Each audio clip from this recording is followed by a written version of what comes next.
Buenos días a todas y a todos. Bienvenida a una nueva edición del Cielo del Mes. Astronomía Sevilla es una asociación astronómica sin ánimo de lucro que se dedica a la divulgación y el conocimiento de la astronomía.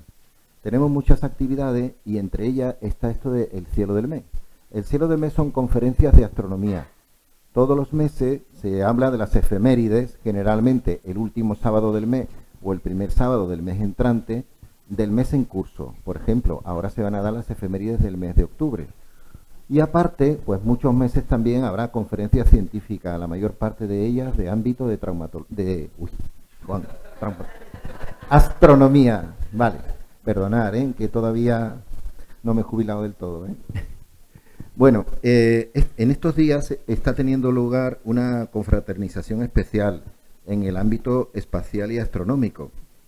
Casi coinciden las fechas, que son la Semana Andaluza de la Astronomía y la Semana Mundial del Espacio. ¿Qué es eso de la Semana Mundial del Espacio? Pues es un evento anual creado por Naciones Unidas que viene celebrándose desde el año 2000. Coincide entre el 4 y el 10 de octubre en más de 95 países de todo el mundo.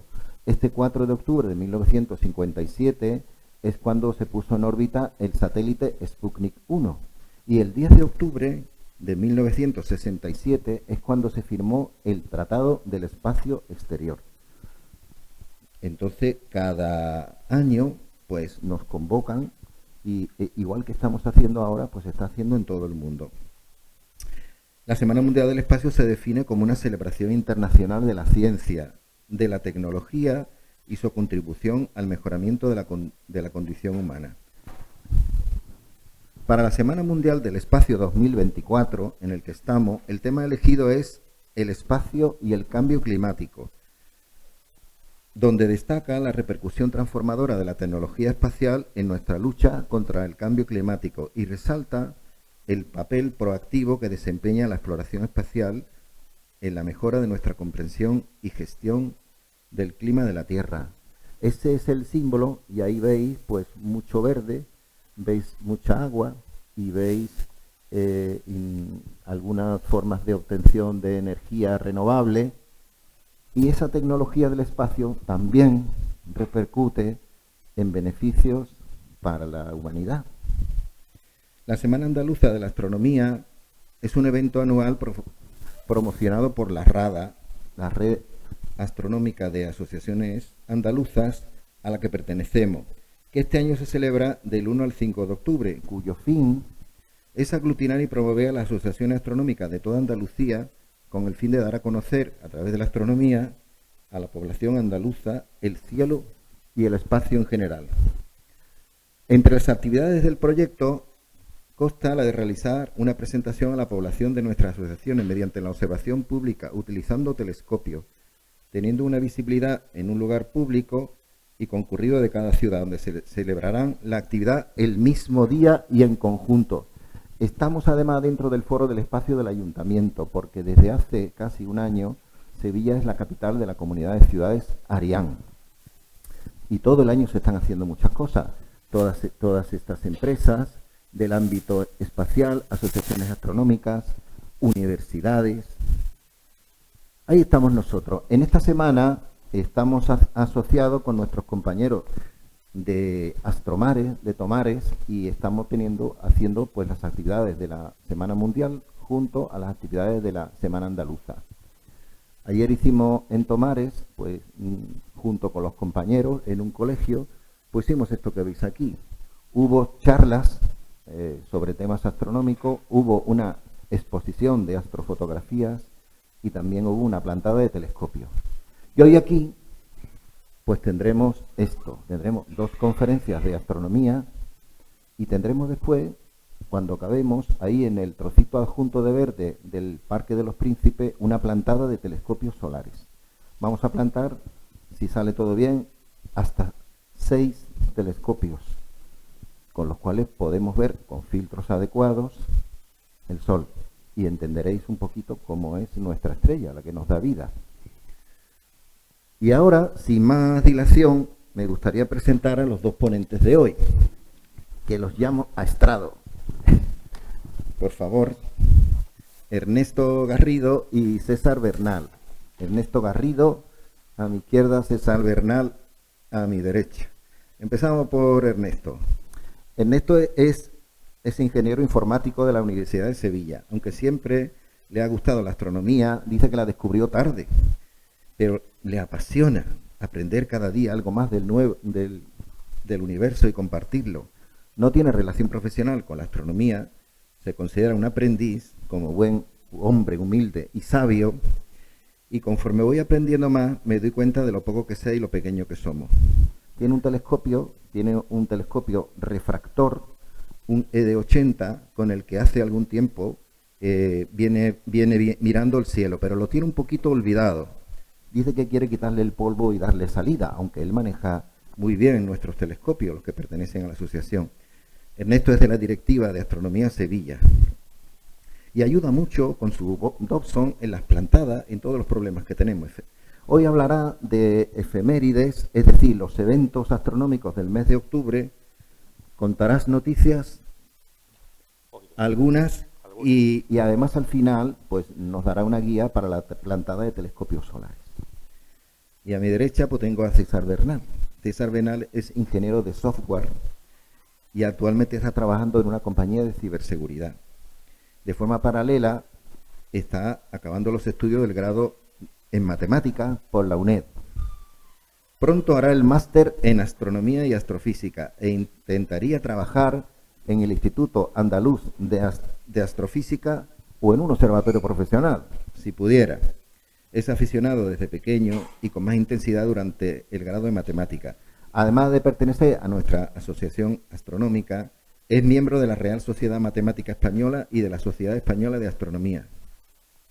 Y nos hablará de física estelar, de la formación, evolución y muerte de las estrellas. Así que empezará Ernesto, pero yo pido un aplauso para los dos. Muy bien, muchas gracias, José Manuel, por la presentación tan magnífica. Bueno, yo voy a hacer una explicación, un breve recorrido del cielo del mes, de las efemérides, y he puesto una foto del Sol, pues porque después vamos a hacer, como sabéis, una plantada solar y explicaremos al final un poquito algunas cosas del Sol, cosas que vamos a ver en la plantada y que se pueden ver a través de los telescopios solares. ¿Vale? Entonces, por eso he puesto esta primera presentación. Muy bien. Bueno, pues vamos a empezar. Primero contaros, bueno, todos los meses repartimos 2 hojas, esas que tenéis ahí. En una aparece un planiferio del día 15 a las 9 de la noche, que los hace Mateo, y un resumen cronológico de efemérides de este mes. Bueno, ese resumen salen muchos eventos. Nosotros, evidentemente, yo no me voy a parar en todos, he escogido algunos y vamos a repasar algunos de esos eventos ahora en el ratito que vamos a estar. ¿Okay? Bueno, para usar la hoja, la parte del planiferio, bueno, es muy fácil, lo explicamos todos los meses. Lo elevamos arriba, donde pone Facing North, que está justo arriba, lo ponemos mirando al norte. Y esa misma imagen es la que veremos en el cielo nocturno. ¿Okay? Muy bien. Siempre empezamos explicando un poquito el mes lunar. ¿Por qué? Pues porque los aficionados a la astronomía buscamos salidas fuera de la contaminación lumínica de las ciudades y buscamos también que no nos afecte tampoco la contaminación de la luna. Luego, para nosotros es muy importante conocer en qué fases está la luna y cuál es el mejor momento para irnos de fuera para ver el cielo. Este mes, la mejor semana, está claro que se ve que es esta semana. Y la última de octubre, que a principios de noviembre también tenemos luna nueva. Esas 2 semanas tenemos luna nueva. El resto, bueno, se puede salir, pero no se disfruta tanto de la visión nocturna. Entonces, las efemérides, vamos a empezar por la luna. Y os voy a hablar pues de la luna nueva. El día 2 hay luna nueva y además está en apogeo. Pero es que además el día 1 la luna pasa por el nodo ascendente. ¿Qué ocurre cuando la luna está en nodo ascendente y es luna nueva? Pues que ocurre un eclipse, ¿vale?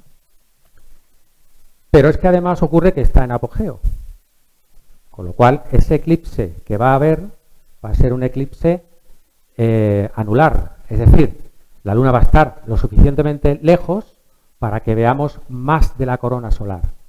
Vamos a ver un poquito más del Sol porque va a estar demasiado alejada.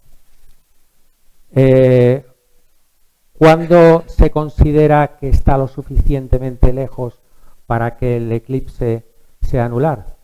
Pues se ha estimado que son unos 378.000 kilómetros. Aquí estamos a 406.000, bastante más lejos, con lo cual va a ser un buen eclipse anular.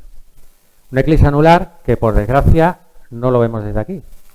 Se ve desde Argentina y desde Chile. Esa franja que veis ahí son 266 kilómetros, nada más. Esa franja es únicamente donde veis el eclipse anular. El resto del eclipse será parcial. Aquí en España, para ver un eclipse, tendremos que esperarnos al 2006. Va a haber en agosto un eclipse. Os aviso ya para que os vayáis preparando. Pero 2026, perdón. 2026, ¿vale? Muy bien. El día 17 tendremos luna llena. Tampoco es una luna llena cualquiera, es superluna. ¿Cuándo consideramos que es superluna? Superluna es cuando está lo suficientemente cerca para que el brillo sea mayor de lo normal. En este caso tendremos un 14% de brillo, un 30% de brillo más brillante y será un 14% más grande. Se considera, igual que en el caso anterior, que es superluna, se ha estimado que está en unos 362.000 kilómetros. Aquí estamos a 357.000, con lo cual va a ser una buena superluna. Es más, desde que se tiene registros, la mayor superluna fue en 1974 y estaba a 356.000 kilómetros, ciento y algo. Casi igual que ahora. Es decir, va a ser una superluna bastante grande, va a haber bastante brillo.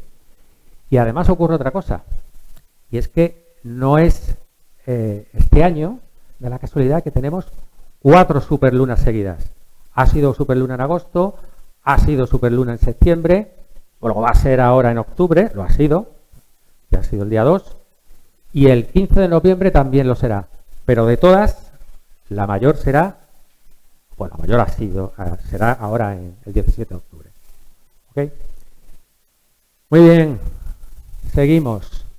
Esto no es un evento puramente astronómico, pero sí hay que pasar, hay que verlo por varios motivos. Primero porque a la hora de nosotros consultar las salidas, las puestas de planetas, Sol, etcétera, nos guiamos por horarios que tenemos definidos.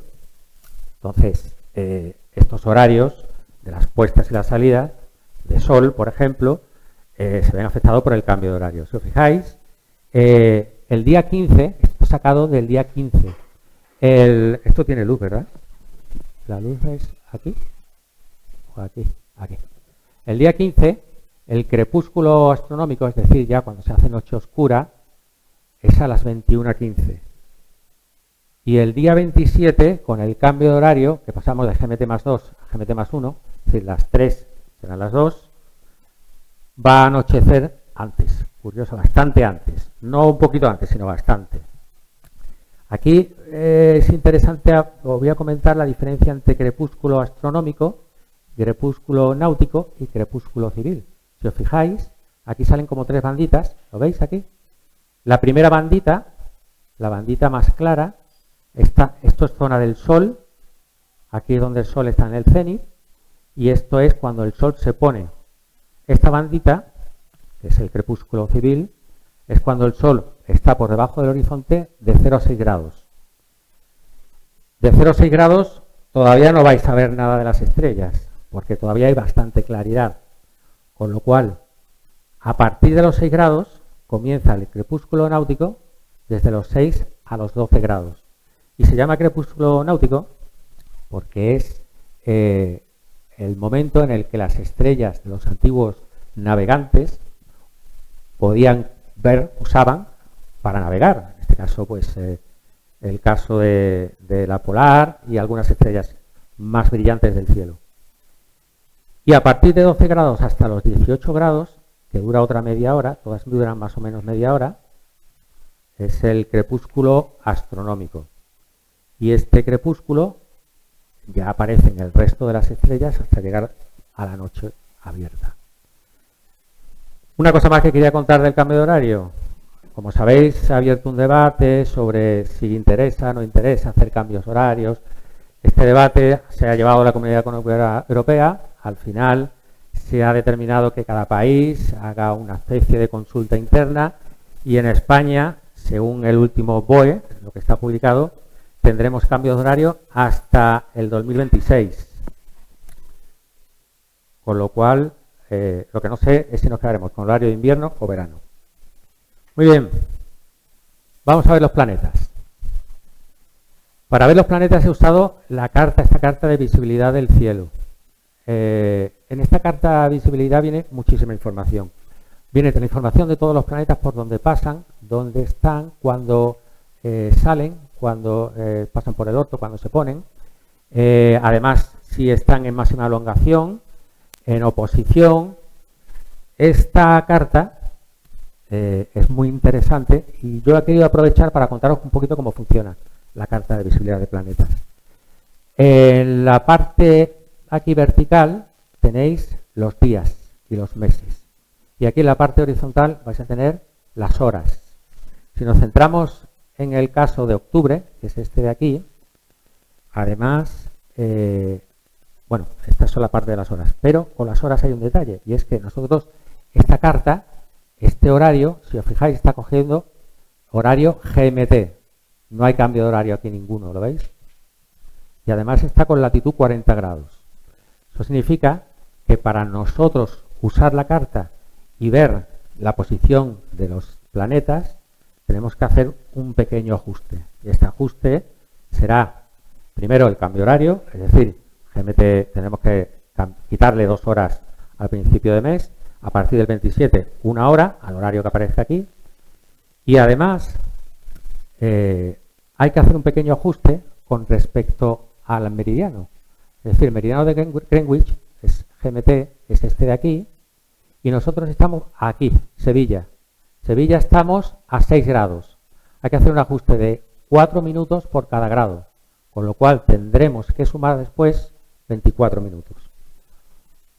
Bueno, vemos el mes.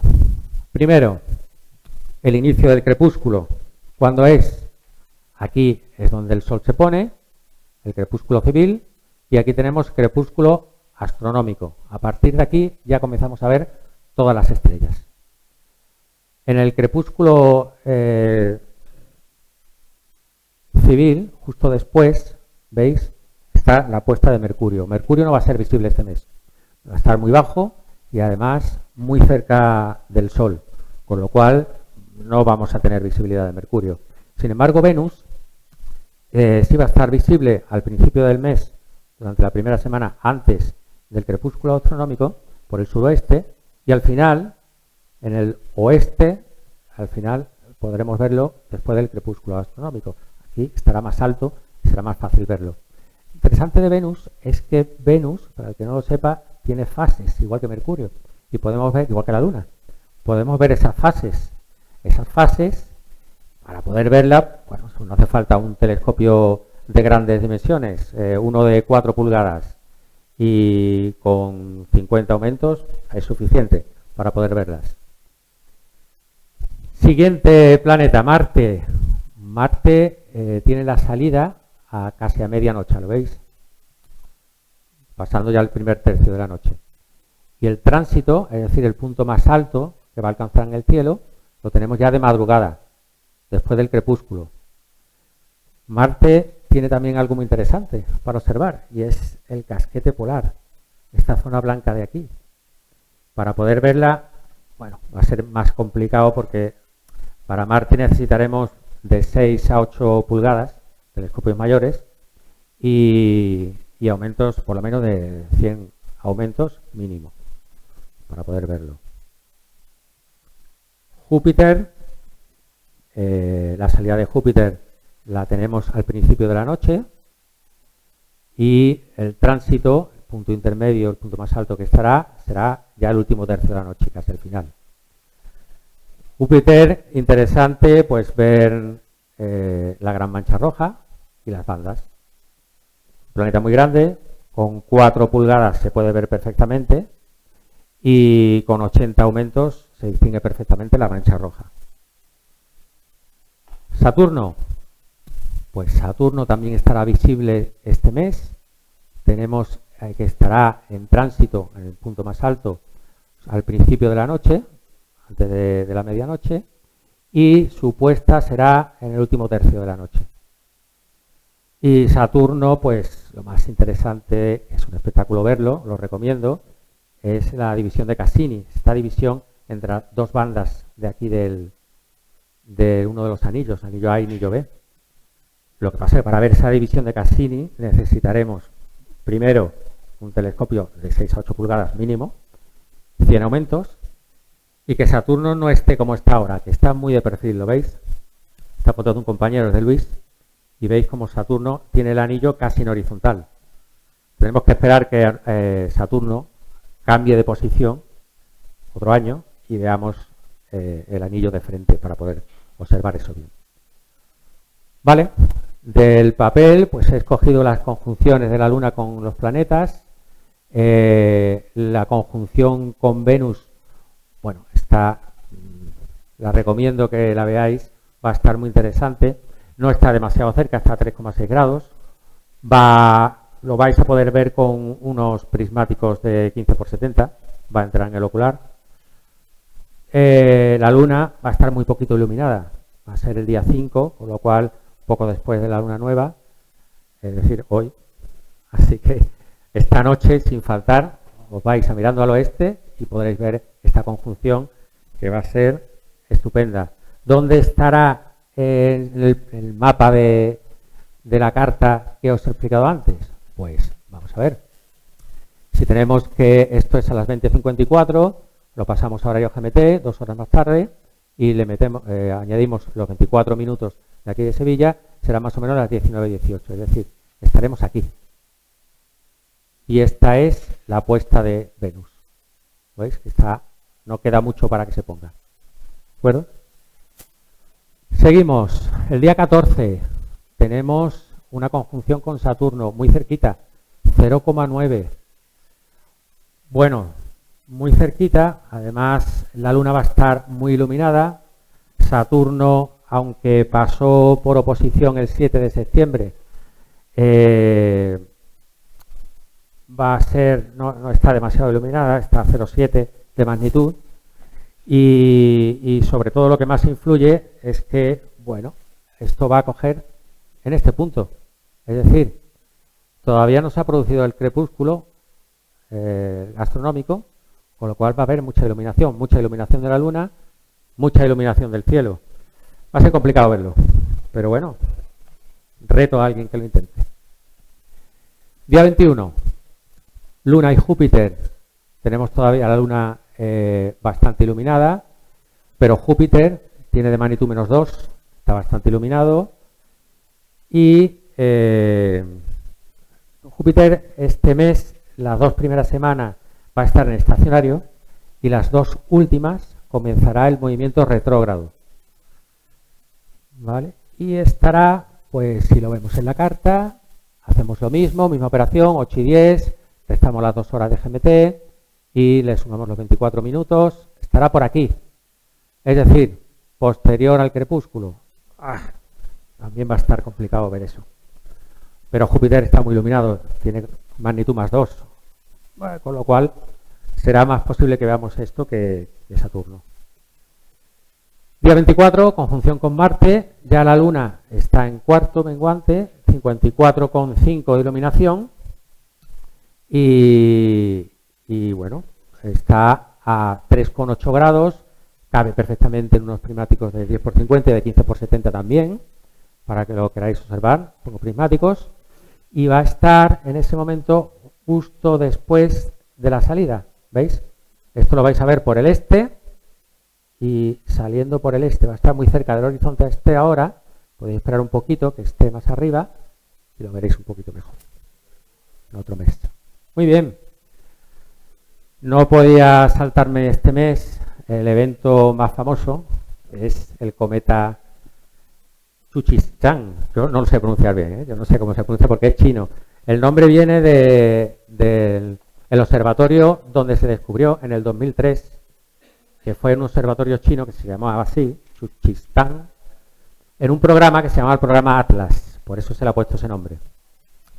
Y C lo que indica que es un cometa no periódico, es decir, puede ser que esta sea primera y última vez que veamos este cometa. O no, porque no sabemos cómo se va a comportar después de su paso por el Sol, si volverá a pasar de nuevo o no, eso se va a estudiar a partir de ahora. Estos son estudios y observaciones que se han hecho del cometa desde el 2023, desde su descubrimiento.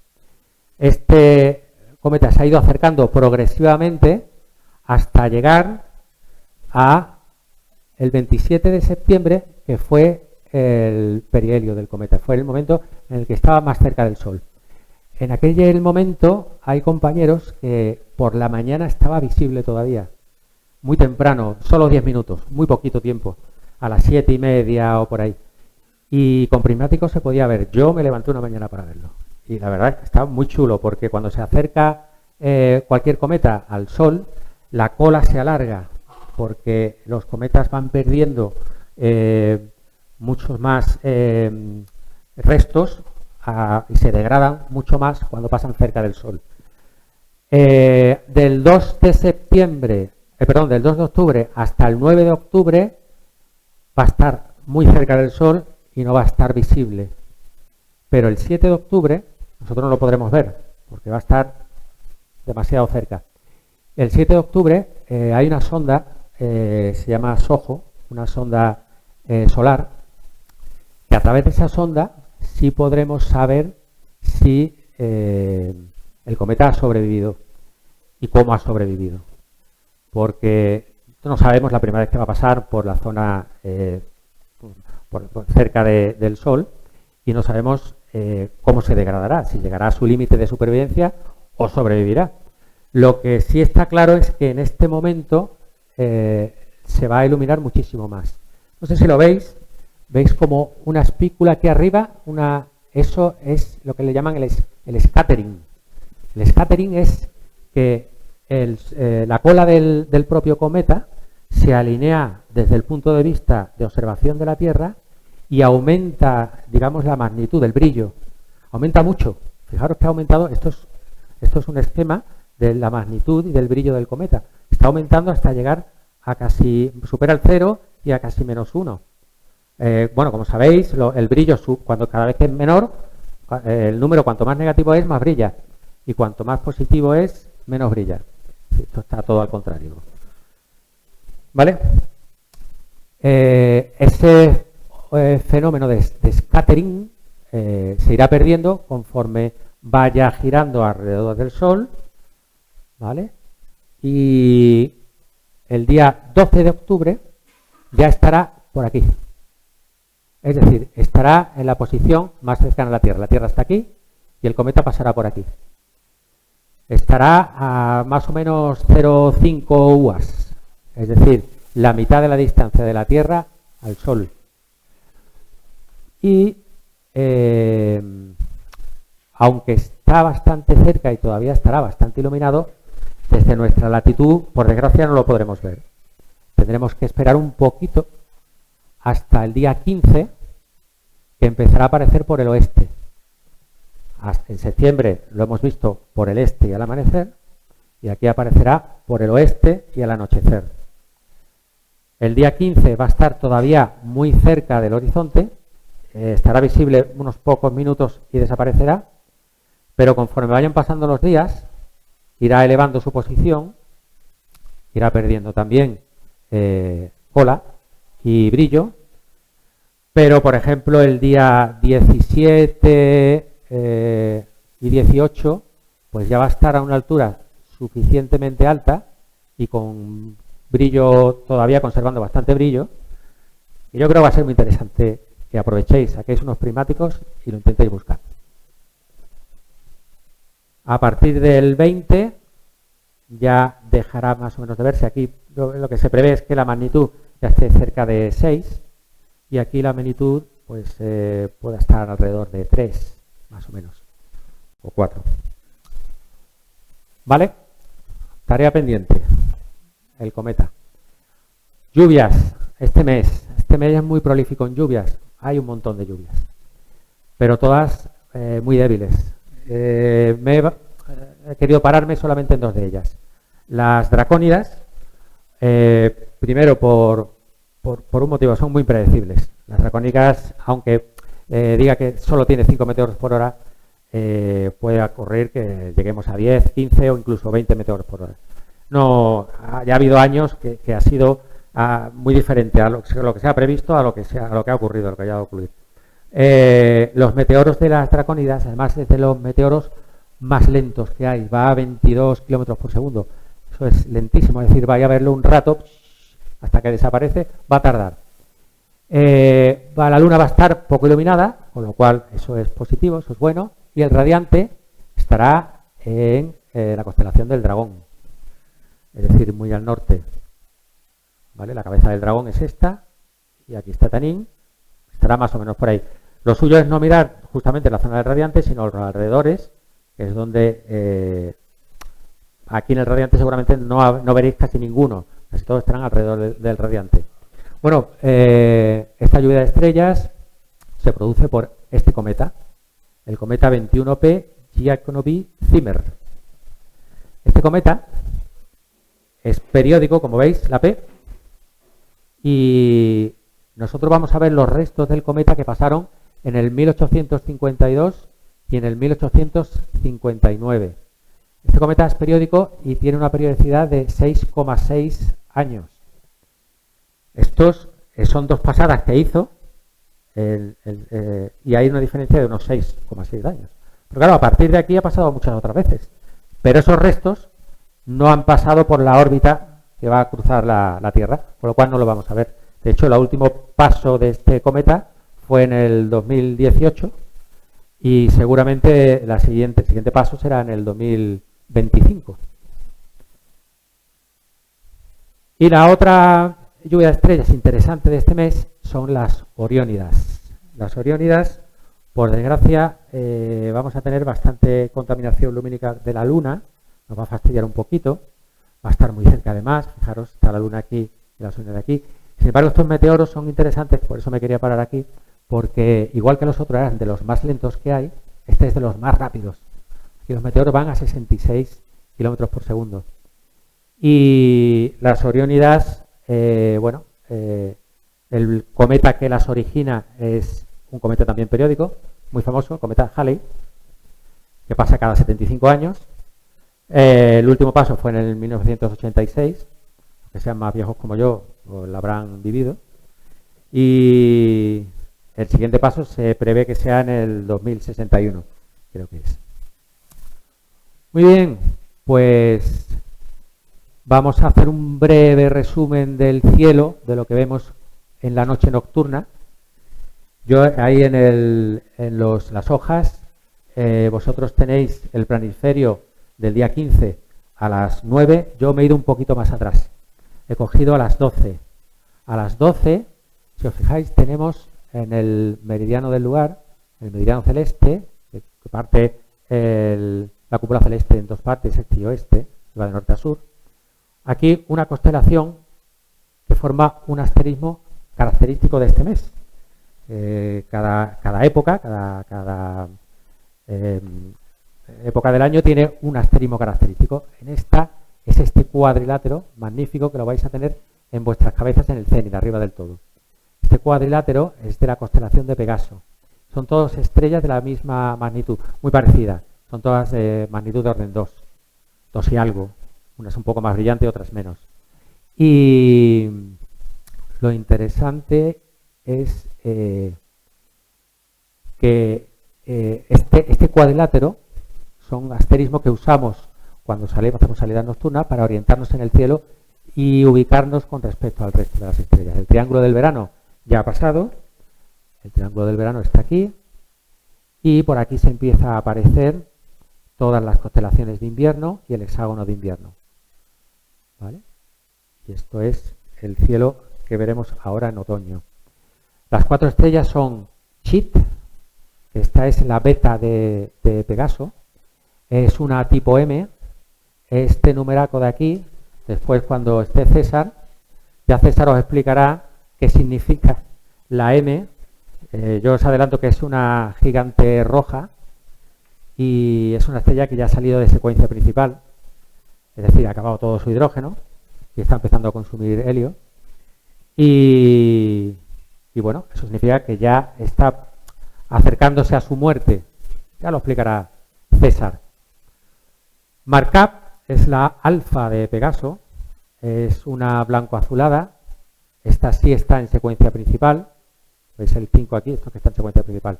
Y es de tipo B, significa que es blanco-azulada. Algenib es también una blanca azulada, pero es una subgigante azul. Esta es una subgigante porque también ha salido de secuencia, está saliendo ahora de secuencia principal y es de tipo B.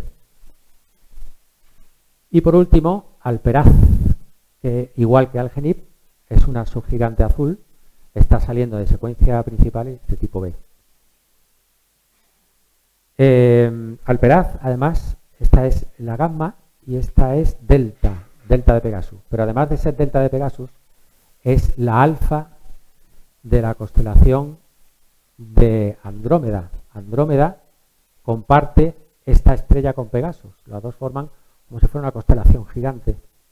¿Vale? Entonces, yo he querido ver algunos objetos, repasar algunos objetos, pocos, para no estar mucho tiempo, de estas dos constelaciones y también de estas dos de aquí que están muy cerquita, que es esta, la Certa, es muy poco visible y es muy desconocida, y el triángulo, que bueno, no me la podía saltar, con una galaxia maravillosa que hay. Muy bien, de Andrómeda, ¿qué me ha resultado interesante destacar de esta constelación? Pues por un lado M31, la constelación de Andrómeda, es una constelación famosísima, la podéis ver con prismáticos, tiene magnitud 3, aunque sea con magnitud 3 no la vais a poder ver a ojo vista porque se difumina mucho la luz y el brillo al ser tan amplia, ocupa más o menos el tamaño angular de 3 lunas llenas, fijaros lo grande que es, en unos prismáticos de 15 por 70 nos va a caber y de 20 por 80 también, y oculares, usad oculares con bajos aumentos para que el campo os permita ver toda la constelación. Esta constelación es la que se conoce que está más cerca de nosotros, de hecho se cree que en un futuro acabará colisionando, y está a 2,4 millones de años luz, creo, y nada más, os animo a que la veáis. He destacado también esta galaxia, voy a hablar de constelación, es una galaxia, ¿vale? Esta galaxia NGC 891, esta galaxia es una galaxia de magnitud 9,9. Es difícil, va a ser complicado verla, además está de perfil, pasa como la galaxia del cigarro. Y para eso vamos a necesitar telescopios bastante tochos para poder verla. Pero he querido meterla aquí porque es muy parecida a nuestra galaxia con respecto a la dinámica de los gases y del polvo de toda la formación estelar. Se ha usado esta galaxia para estudiar la creación, cómo se nacen las estrellas y cómo evolucionan en nuestra galaxia. Y como además la charla de César después va de evolución estelar, pues se ha aprovechado y la ha colocado aquí. También he incluido esta cúmulo abierto 752, que es un cúmulo abierto también muy interesante porque los cúmulos abiertos suelen estar formados por estrellas muy jóvenes y tiene estrellas muy antiguas y han evolucionado. Han pasado de ser estrellas en secuencia principal, ya están, algunas han incluso desaparecido y han explosionado. Y se ha usado este cúmulo para estudiar también la evolución estelar. Vale. De paso, bueno, este quinteto de aquí, el quinteto de Stefan, es difícil verlo con telescopios normales. La única manera de verlo es con telescopios bastante grandes también. Son 5 galaxias que están influenciadas todas gravitacionalmente. De hecho, 2 de ellas ya están colisionando. El resto se espera que acaben colisionando todas. Y bueno, esto es un espectáculo verlo, si tienes oportunidad de verlo alguna vez en un telescopio grande. Y he querido meter también esta galaxia, la NGC 7331, porque al igual que la otra se ha usado para estudiar nuestra galaxia, esta también. Y lo que se parece esta galaxia de la Vía Láctea es la morfología y en la masa, muy parecida. Y por eso se ha utilizado también como herramienta para poder estudiar cosas de nuestra galaxia. Y por último he destacado M15, que es este cúmulo globular que rivaliza con M13 de Hércules. Tiene magnitud 5, es decir, bueno, muy lejos de la visibilidad que tiene Hércules, pero es muy parecido y con prismáticos quizás no lo veáis con nitidez, pero con algún 4 pulgadas sí vais a poder ver este cúmulo esponjoso, formado por por muchísimas estrellas, y más de 100 estrellas van a estar alrededor, que podéis con magnitudes grandes distinguirlas y con aperturas grandes y poder observarlas. Vale, y por último, de la CERTA, este cúmulo abierto, que lo he metido porque para mí ha sido un reto. Está metido entre lo que es la Vía Láctea, que atraviesa toda esta zona de aquí, está rodeado de estrellas de magnitud 8 y 9, es verdaderamente complicado encontrarlo y verlo. Y como ha sido un reto para mí, lo he puesto, digo, a ver quién es capaz de sacarlo también y verlo con prismáticos o con telescópicos pequeños. Y por último, he destacado también esta galaxia, la galaxia del Triángulo, que igual que la galaxia Andrómeda es una galaxia inmensa, inmensamente grande, del diámetro angular ocupa como 2 lunas llenas y de magnitud está alrededor de 5,7 creo que es. Por lo cual prismáticos 20×80 quizás en sitios muy oscuros vaya a poder observarlo, ver algo, pero lo suyo es coger algún telescopio mayor para poder observarlo mejor. Pues esto es todo lo que quería ver del mes ahora. Así que, como sabéis, después vamos a tener una plantada solar. Se van a colocar, creo que son 4 telescopios, ¿verdad? Solares. 6. ¡Qué maravilla! 6. Yo os voy a contar un poco qué podemos ver del Sol para que cuando vosotros observéis en esos telescopios sepáis qué estáis viendo y qué podéis ver en cada uno de ellos. Entonces, lo voy a explicar sin entrar en mucho detalle, solo para que os quedéis qué cosas se pueden ver y después las podáis identificar en el propio telescopio. ¿De acuerdo? Muy bien. Lo primero, vamos a hablar un poquito del Sol. El Sol, como sabéis, es una estrella, es de tipo G2V. Como yo ya os comentaba antes, la V significa que está en secuencia principal. Si yo esta charla la hubiese dado después de César, ya sabríais que es secuencia principal, pero ahora lo que tenéis que saber es que está en su ciclo de vida medio. Me lo separo. Ciclo de vida medio, ahora. Está en su ciclo de vida medio y es una estrella de tipo G, es decir, una estrella amarilla. Los tipos dependen, no me quiero... Él va a dar la charla porque si no, no lo cuento. Siguen trabajando. Bueno, estas estrellas de tipo G se clasifican en función del grado de luminosidad y también de su tamaño, de su masa. El Sol es una estrella mediana, no es una estrella grande. Las tipo B son estrellas enormes comparadas con el Sol, y esta es pequeñita, y eso influye también en su ciclo de vida, porque las estrellas que son más grandes consumen el hidrógeno de una manera mucho más rápida, con lo cual, aunque parezca lo contrario, que van a durar más en el tiempo, al final mueren antes y tienen menos duración que una estrella de tipo G. Por fortuna, nuestra estrella, el Sol, es una estrella mediana y tiene un ciclo de vida muy largo. Ahora mismo, estamos en la mitad de su vida y se cree que su inicio fue hace 4.600 millones de años, cuando empezó, digamos, la secuencia principal del Sol, ¿vale? El Sol tiene un 90% es hidrógeno todavía y solo un 7% helio, precisamente por estar en secuencia principal, porque todavía conserva mucho hidrógeno, que es el combustible que quema entre comillas, que usa para brillar, para realizar la fusión, y lo va convirtiendo poco a poco en helio, ¿vale? Y tiene una característica muy interesante, que es esto de aquí que he puesto, que es rotación diferencial, que no lo voy a contar ahora y lo voy a contar después, ¿vale? Cuando cuente cómo son las estructuras del Sol, cómo son las capas. El Sol está compuesto por capas interiores y capas exteriores.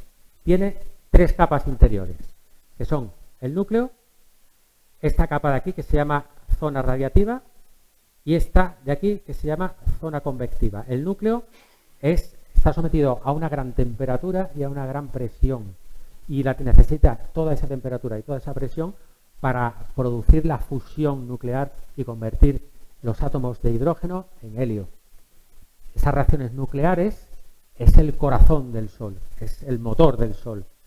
Toda esa energía generada pasa a esta zona de aquí, que se llama la zona radiativa, en donde toda la energía viaja en forma de radiación, es decir, todos los fotones son continuamente emitidos y reabsorbidos hasta llegar a esta zona de aquí, esta capita de aquí que le llaman tacoclima, que es una capita de fricción, que es el límite con la zona convectiva.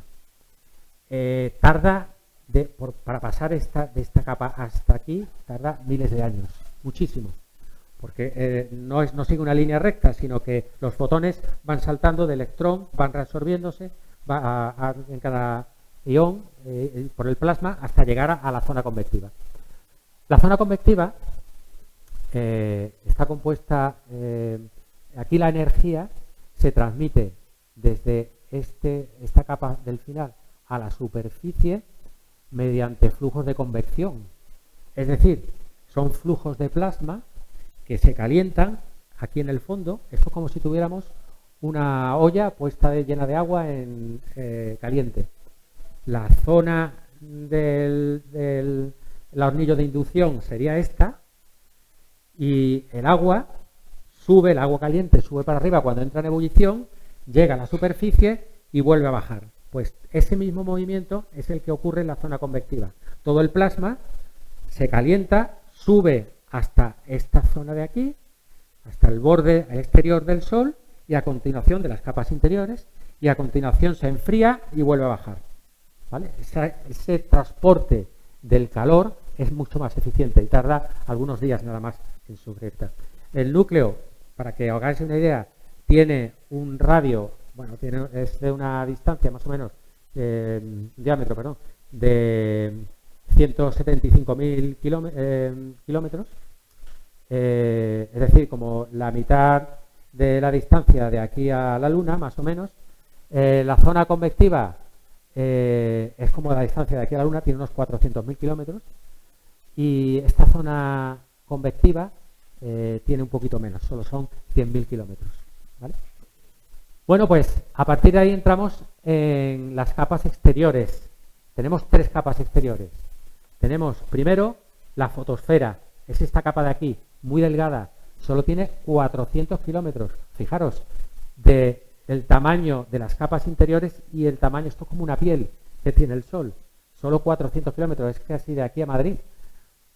Esta capa es ya una capa que podemos ver nosotros con los telescopios, la fotosfera, y se producen eventos como la granulación, que ahora veremos qué es lo que es, eventos como las manchas solares, que muchos de vosotros ya sabéis lo que son, fáculas, y a continuación la siguiente capa es esta de aquí iluminada, que es la capa, la cromosfera. La cromosfera varía en algunos puntos de tamaño, puede ser, para que os hagáis una idea, como de aquí a Berlín, y en otros puntos puede ser como de aquí a Buenos Aires, a Argentina. Son unos 10.000 kilómetros y en otros casos como unos 2.500 kilómetros, una cosa así. Y aquí, en esta capa, que también es visible con los telescopios que veremos fuera, vamos a ver eventos como, por ejemplo, espículas o protuberancias. Todo eso ocurre aquí en la fotosfera. Y hay una tercera capa que está más allá de la fotosfera. Es una capa que ya tiene de anchura pues más de 1 millón de kilómetros. Es bastante grande, pero además, curiosamente, fijaros, si nosotros encendemos un fuego, cuanto más nos acerquemos al fuego, más caliente está, ¿verdad? Pero sin embargo en el Sol ocurre lo contrario. Me refiero a las capas exteriores. La fotosfera y la cromosfera están más frías que la corona, esta capa de aquí. Y es algo que se lleva estudiando bastante tiempo. Hay diversas teorías, pero todavía ninguna se ha consolidado como, o se ha demostrado que sea la que explica verdaderamente este fenómeno. Pero aquí la temperatura es no un poco superior, es muy superior a la que hay en la cromosfera y en la fotosfera. Muy bien, pues vamos a pasar ya a ver qué cosas podemos ver, qué eventos se pueden ver en el Sol. Primero que se puede ver, granulación. Para ver qué es la granulación. Bueno, la granulación ocurre en la fotosfera, como os he explicado antes. ¿Por qué ocurre la granulación? Ocurre como efecto de la convección, de la energía que sale de dentro del Sol, va hasta la superficie, llega a la capa de la fotosfera, la parte exterior, y a continuación se enfría por los bordes y cuando ese flujo, los extremos del flujo se ha enfriado, vuelve a bajar. Entonces, estos granulitos, estas celdas que veis aquí, la zona central es del flujo caliente que ha subido, que está más brillante, y la zona oscura es del flujo del plasma que se ha enfriado y va hacia abajo. ¿Lo veis? ¿Veis lo parecido que es al agua en ebullición? Como agua en ebullición, sube, se enfría y vuelve a bajar. ¿Vale? El tamaño de cada gránulo, ¿vale? Que si conseguimos verlo en el telescopio, para poder ver esto necesitamos telescopios con una determinada apertura importante y con ciertos aumentos para poder verlo. Los que hoy tenemos aquí, no sé si podremos llegar a verlo, pero además necesitamos, ya al final os explicaré qué tipo de telescopio se puede ver esto y cuáles no. Pero que cada gránulo tiene un ancho más o menos de 1000 kilómetros, es decir, que son bastante grandes, ¿no? Tamaño medio. Y puede estar de 8 a 20 minutos y después vuelven a generarse nuevos. Siguiente, las manchas solares. ¿Qué es una mancha solar? Una mancha solar, para conocer qué es una mancha solar, tenemos que hablar de las líneas de campo magnético. El Sol, una característica, quizás yo creo que la más importante, a mi juicio, es el comportamiento magnético que tiene. Igual que la Tierra, la Tierra tiene un campo magnético muy estable, y sabemos que el campo magnético es el que nos protege de ciertas erupciones solares y lo que está muy orientado, está con una brújula, por eso lo podemos ver con una brújula, está en el polo norte y en el polo sur. Aquí esto es un enredo tremendo. Y es un enredo tremendo porque las líneas magnéticas y los campos magnéticos del Sol se retuercen tanto en la zona convectiva por los flujos de magma que hay generados allí, como en la fotosfera por lo que yo al principio nos he comentado, que es la rotación diferencial. La rotación diferencial es que el Sol en la capa media rota más rápido que en las capas que están más al norte, más extremas, más al norte y al sur. Eso se llama rotación diferencial. Bueno, pues todo eso junto hacen que las líneas, aparte por la propia energía generada dentro del Sol, que se generan una cantidad de campos magnéticos, pues acaban enredados y retorcidos. ¿Qué ocurre cuando se produce una zona donde el campo magnético, las niñas se agrupan mucho y producen un campo magnético muy fuerte? Como el plasma está compuesto de partículas partículas cargadas, estas partículas cargadas no entran dentro de la línea magnética, bueno, no entran, se quedan sobre todo alrededor de la zona de lo que es el campo magnético. Por eso, en la zona interior la vemos oscuro. Está oscuro no porque no esté a cierta temperatura ni haya plasma. Hay plasma, pero hay menos densidad de plasma y está a menor temperatura. Por eso se ve oscuro, pero está a muchos grados, ¿eh? Y esta es la zona que se llama umbra, y aquí hay una temperatura un poco superior, que es la zona de penumbra. Y alrededor, esto ya es la granulación que os he explicado antes del Sol y del plasma funcionando de manera normal. ¿Vale? Estas son zonas, se producen en zonas de alta actividad magnética. Luego una mancha nos va a indicar una alta actividad magnética en ese punto. Fijaros, esto está sacado del día 3. El día 3 de octubre, hace poquito. Hoy es 5, ¿verdad? Hace 2 días. Fijaros aquí el número de manchas que ha subido una barbaridad. Este es el número de manchas solares que ha habido durante estos días. Y a partir de octubre, ¡guau!, al número de manchas solares subimos más de 200. Esto es del día 3. Fijaros, todas las manchas solares se clasifican, se nombran de manera secuencial. Esta de aquí, esto es un número de manchas brutal.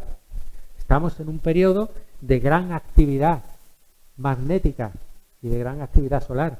La actividad solar se ha estudiado que se produce en ciclos de 11 años. En el 2014 fue la última, ¿veis? Aquí fue una época de alta actividad magnética. Ha estado durante todos estos años con baja actividad, el Sol muy estable, muy tranquilito, y ahora se ha vuelto loco, fijaros. Está a tope. El 2024, en realidad son 11 años, sería el 2025, pero se ha adelantado un poquito. De hecho, no sé si recordáis que en marzo hubo una gran actividad magnética y generó una eyección de masa coronal que llegó hasta aquí y produjo unas auroras boreales en zonas donde era muy raro verlas. Llegó hasta aquí, hasta la zona nuestra, se produjeron auroras boreales. Vale, vamos a siguiente evento que podemos ver en el Sol. Poros. Bueno, un poro es muy parecido a una mancha, lo único que pasa es que son más pequeños, hay menos actividad magnética, por consiguiente, y de esa forma no se genera esa umbra, la parte de penumbra no se genera, aquí no hay penumbra, es solo esto. Y aunque parezca pequeño, fijaros, este es el tamaño de este porito de aquí, y es como la Tierra de grandes. Es igual que la Tierra. O sea que cuando veáis este puntito, estamos hablando de tamaños enormes de los poros y ya no digo de las manchas. Fáculas. ¿Qué es una fácula? Las fáculas son zonas también de gran actividad magnética donde el plasma sube, hay más concentración de plasma y por lo tanto se produce un brillo superior, son zonas más brillantes. Cuando veáis zonas brillantes vais a ver esta zona de fáculas y las fáculas preceden en muchas ocasiones a los campos, a las manchas, o también suceden después de las manchas. Y también se pueden producir con efectos de granulación. Cuando hay gránulos muy grandes, se llama supergranulación.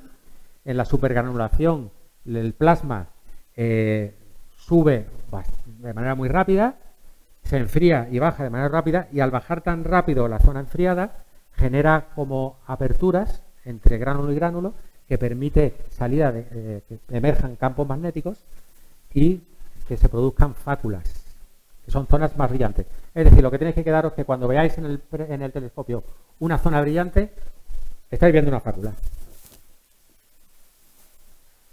Vale, las fáculas, los poros y las manchas son fenómenos que ocurren en la fotosfera y estos fenómenos ya se producen en la cromosfera, que son protuberancias y espículas. ¿Qué es una protuberancia? Una protuberancia es un arco luminoso. ¿Veis este arco formado aquí? Esta imagen es fabulosa. ¿Veis cómo todo el plasma ha sido arrastrado por el campo magnético, formando este arco maravilloso que poco a poco hace que el plasma vaya regresando al Sol y volviendo a caer? Estas protuberancias son eyecciones de plasma de alta temperatura que sobresalen, por eso suben por encima de la cromosfera y siguen, pues como os he comentado, el contorno del arco magnético. Las espículas es parecido, lo único que ocurre es que no llega a formar el arco, sino que salen como disparadas hacia arriba y son como espigas que vais a ver en los telescopios saliendo del Sol, sin formar el arco completo. Cuando miréis el limbo solar, es decir, la parte del lateral, podréis ver espículas y podréis ver protuberancias, ¿vale? Y las espículas pues pueden llegar hasta unos 10.000 kilómetros de altura, es decir, pueden incluso salir de la cromosfera. ¿Vale? ¿Qué más? Filamentos. Un filamento es lo mismo que una protuberancia. Lo único que pasa es que un filamento, las protuberancias las vemos en el limbo solar. El limbo solar es toda esta zona de alrededor del Sol, ¿vale? Y las protuberancias las vamos a ver en forma de arco saliendo por aquí, pero si la tuviéramos de frente, si lo miráramos de frente, la protuberancia sería esto de aquí. ¿Y qué veríamos? Pues una línea. ¿Veis esta línea de aquí? En realidad es una protuberancia, ahí hay un arco, pero como lo estamos viendo de frente, pues solo vemos esta línea. ¿Y por qué se ve más oscura? Porque el plasma, al separarse, al salir de la cromosfera, se enfría y toma un tono más oscuro. ¿Vale? ¿Qué más? Fulguraciones. ¿Qué son fulguraciones? Bueno, pues las fulguraciones son explosiones brutales de radiación electromagnética que se producen en la cromosfera. Estas explosiones se producen por una reconexión de los campos magnéticos. Como ya os he comentado que los campos magnéticos del Sol están en continuo movimiento y están afectados no solo por la zona convectiva, sino además por la zona, por la rotación diferencial del Sol, pues se pueden producir en esos campos magnéticos conexiones y reconexiones. Esto es como si cogemos dos cables, uno positivo y otro negativo, y los acercamos. Cuando los acercamos, ¿qué salta? Hay una explosión de energía. Se produce pues aquí sucede lo mismo. Esa explosión de energía lo que genera, sobre todo, son rayos X.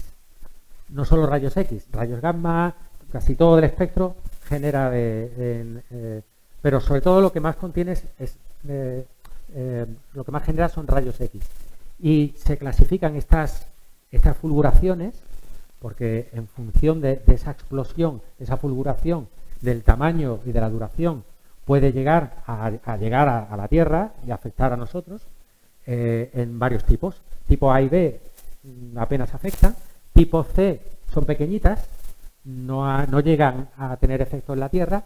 Las clases de tipo M, estas sí pueden llegar a la Tierra, puede que sí o puede que no, pero las clases X, cuidado, estas son explosiones grandes y si está orientado hacia la Tierra pueden llegar a generar tormentas solares y bueno, son causantes, por ejemplo, de las auroras. Fijaros, esto es sacado del día 3 de octubre. ¿Lo veis aquí? 3 de octubre. Aquí tenemos un montón de fulguraciones de tipo M. Cada número del M después se clasifican del 1 al 9. excepto las X, que las X ya de eso se puede abrir, no hay límite. Pero el resto, tanto las M como las C, se clasifican del 1 al 9. A partir del 9 pasa sería el X. Aquí un M de 7,6, M1, habéis visto que estamos en una época de gran actividad solar. Fijaros, hay fulguraciones brutales. Esta es tipo X, que fue el 2 de octubre. Pero fijaros en esta. Esto fue el día 3. Es de tipo X 9. Esta fue brutal. ¿Hasta dónde ha llegado? Fijaros, hasta aquí. Bueno, esto lo ha recogido el satélite GOES. Este es un satélite que está orbitando alrededor de la Tierra y es un satélite atmosférico. Lo que hace es medir este tipo de cuestiones que pueden afectar a la Tierra. ¿Vale? Es de la NASA. Vale. Vamos a por las dos últimas cosas. Una es eyecciones de masa coronal. ¿Qué es esto? Pues esto, cuando se ha producido una fulguración, esta explosión que hemos hablado, o se produce una gran concentración de energía, que producen protuberancias con bastante energía, ¿qué puede generar? Pues pueden generar eyecciones de plasma. Es decir, el plasma sale hacia afuera, sale expedido hacia afuera. Fijaros, esto fue una eyección de masa coronal que se llama eyección de masa coronal porque salen fuera de la corona solar. Ya no se producen en la cromosfera, como lo que hemos visto, las fulguraciones y las espículas, las protuberancias, sino que esto son fenómenos que ya se ven en la corona. Bueno, pues esta que ocurrió en el 2014 fue captada por todas estas sondas que estaban pululando, pues fijaros, en toda la zona de la heliosfera. La heliosfera, como sabéis, es toda la zona de influencia del Sol hasta llegar más allá de Plutón. Tenemos aquí que va a 100.000 kilómetros por segundo, aquí este plasma llegaba a 647 y a 660 kilómetros por segundo, hasta llegar casi al final. Y esto de aquí, esta imagen, es de lo que antes hemos visto, la fulguración del día 3. Esa fulguración ha generado una eyección de masa coronal. Como ha sido tan grande, ha sido de tipo 9, al final ha generado esta eyección de aquí abajo, esta de aquí. Pero es que además hay dos más, fijaros, esta de aquí arriba y esta de aquí. Tremendo lo que ocurrió ese día. Esto es espectacular. Esta de aquí parece que se cree que es por un filamento. El filamento tiene su entrada y su salida, como las protuberancias, y esta es la entrada y esta es la salida, ¿vale? Y esto de aquí es el X9 que hemos visto. Bueno, no pasa nada si no están mirando a la Tierra, pero ¿qué pasa si están mirando a la Tierra? Fijaros, esta es la Tierra, este puntito amarillo de aquí. Este de aquí es una sonda. Y este de aquí cuadradito es otra sonda. Esta es una sonda solar, se llama Estéreo A. Que esta sonda solar va girando alrededor del Sol, como la Tierra. Está un poquito separada de la Tierra, pero gira alrededor del Sol. Bueno, pues esta eyección del día 3, fijaros lo que hace. Va a llegar a la Tierra, va a llegar el día, se cree que sobre el día 6. Así que el día 6 posiblemente tengamos auroras boreales importantes. No es seguro, no sabemos en qué estado va a llegar, si va a llegar con tanta intensidad, pero se prevé que sí. Tenemos dos compañeros que ahora mismo están por Noruega buscando auroras boreales, o sea que van a tener buen día, me parece a mí. Muy bien. Y ahora, por último, un resumen comentándolos varias cosas. Primero, es muy importante que nunca, jamás, mires al Sol directamente. Hay que buscar equipos que estén preparados, como los equipos que vamos a tener fuera. Tienen que tener siempre la protección adecuada, podéis perder la vista. Es muy peligroso mirar directamente al Sol. Y en los equipos que tenemos afuera, podremos tener equipos con filtros en luz blanca o equipos con observación en H-alfa. La diferencia está, luz blanca no filtra la banda estrecha, es decir, ciertos rangos de frecuencia en donde el hidrógeno ionizado se muestra, con lo cual aquí lo que vamos a ver es la fotosfera. ¿Qué podemos ver de la fotosfera? Lo que yo os he explicado.